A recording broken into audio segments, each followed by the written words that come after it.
Theresa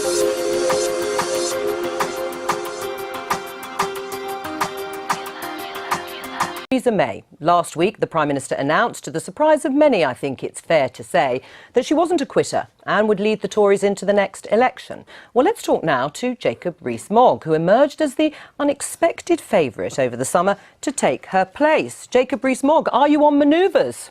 No, of course I'm not, and you've given me this splendid backdrop photoshopped in the you're door already of at number Downing 10. Street. You're already in Downing Street.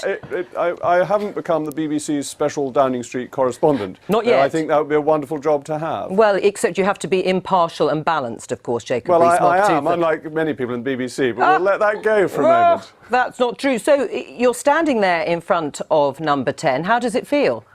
Well, it feels as fake as it is. I'm actually in a studio a few yards away from you. Are you ambitious for a ministerial job? I'm not ambitious to do anything other than to get returned in North East Somerset and to contribute to the development of ideas in the Conservative Party. And actually, I very much look forward to Angela's book because she's one of the most thoughtful members of the opposition, and it will be very useful for Conservatives to see how non-Conservatives attack our views and our positions, to see if we can remake the case back again. And I think this battle of ideas is what is so exciting and what our system does so well. Right, well, wouldn't you be better placed to challenge what Angela is going to say in her book? And you've got a reader there, avid waiting for the book to come out. Angela, that's one. Well, one's a start. Wouldn't you be better doing that from a ministerial post, Jacob Rees-Mogg? Well, in a way, you have a great deal more freedom to discuss issues from the backbenches, because I'm not bound by collective responsibility. I don't have constraints upon me as to what I am allowed to say or not allowed to say.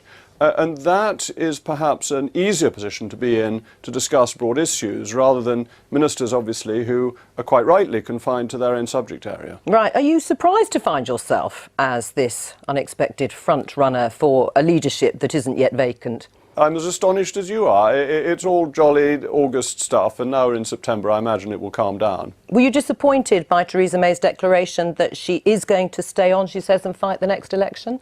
No, I think it's the right thing to say, that leaders need to give a clear guide to their intention to carry on. I understood why David Cameron said that he was going to go when he did, before the 2015 election.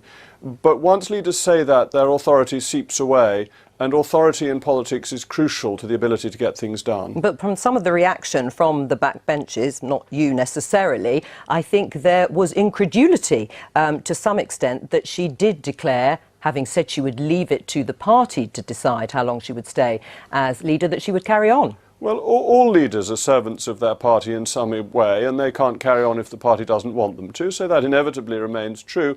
I'd be very suspicious of anonymous briefings that tend to be by people who have other motives, ulterior motives for saying what they do. Let's have people come out honestly and say what they think publicly, rather than hiding in the shadows. Well, they weren't all anonymous, of course. I mean, there were some people who were prepared to say they were surprised, at the very least publicly, that she had declared such a thing, having lost the Tory majority. Those comments were very politely and diffidently put. I don't think there was anyone saying that this was impossible or even unreasonable. Right. If you were asked, of course, to step up to the ministerial plate, there has been talk, admittedly, it was quashed, that talk by number 10, of a reshuffle. You would serve, would you? Well, when Mrs May was asked directly by Ian Dale this question, she giggled, so I think my chances of getting the summons are remarkably limited. Right. Well, although Boris Johnson, of course, became Foreign Secretary, some people thought that was interesting. But Boris Johnson is a great man and an inspirational representative of us abroad.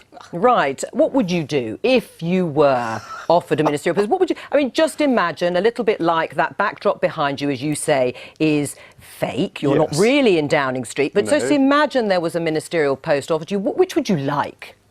This isn't going to happen. I'm very happy serving the people of North East Somerset. That's my role, that's what I enjoy doing. And I think to start putting oneself forward is a great mistake. Heaven knows, next you'll be offering me the papacy. The what? The papacy. Yes, we've got time, of course, for that. Jacob Rees-Mogg, thank you very much. Thank you. You can leave the studio now.